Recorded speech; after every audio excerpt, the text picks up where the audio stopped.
Hello! Magluluto tayo ngayon ng pininyahang manok. Ano ang mga recipe sa ating pininyahang manok? Napakasimple lang. Ito ang mga recipe ng ating pininyahang manok. 2 pounds chicken cut into serving pieces o kung ano yung available na chicken na nasa inyong fridge. 12 ounces of pineapple chunks or kung ano yung pineapple chunks na available sa inyo, pwedeng fresh cut. And bell pepper cut into thick strips, 1 cup coconut milk, 1/3 pineapple juice, 1 piece onion slice, ginger cut into thin slices, and tablespoon of butter. Okay, let's begin. Hello! Okay, so ito na yung mga nahiwa nating luya, sibuyas, at ihahanda na natin 1 kutsa ang mga sangkap. Ito yung slices of butter, mga around 2 tablespoon of butter.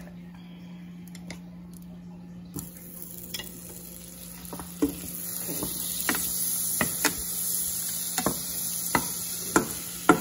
Unahin muna natin ang sibuyas.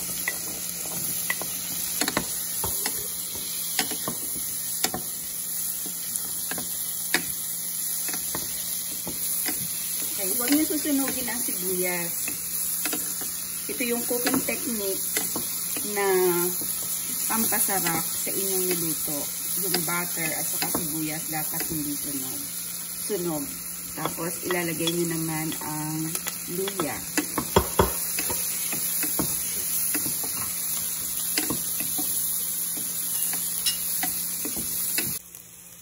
Medyo mapula-pula na yung ating sibuyas at saka luya. Pwede na natin ilagay ang manok.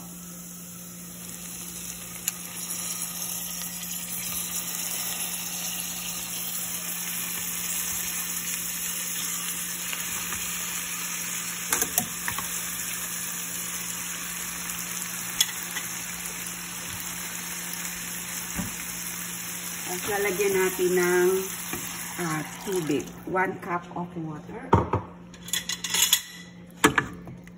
Ayan. Hayaan natin kumulo ang manok. Palambutin muna natin ang manok ng mga 10 minuto. Patakpan natin. Ang pagtatakip natin, yung ganyan, yung sumisingaw. Okay, balikan natin. After 10 minutes, pwede na natin ilagay ngayon ang gata. Ang gatang ito ay yung nasa can para less stress sa paggagawa ng gata. Ayan. Kukuloyin uli natin ito ng hanggang sa lumambot yung manok. Ilalagay natin ngayon ang pinya.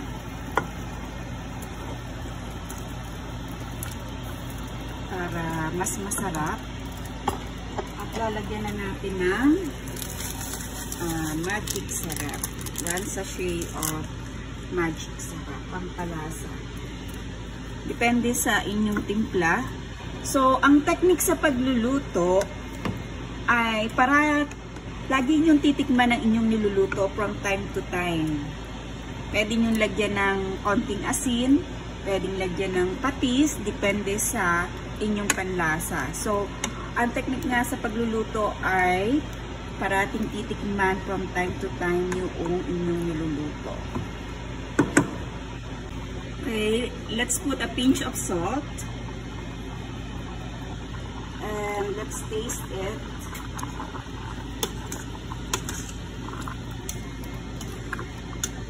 Hayaan natin kumulo hanggang sa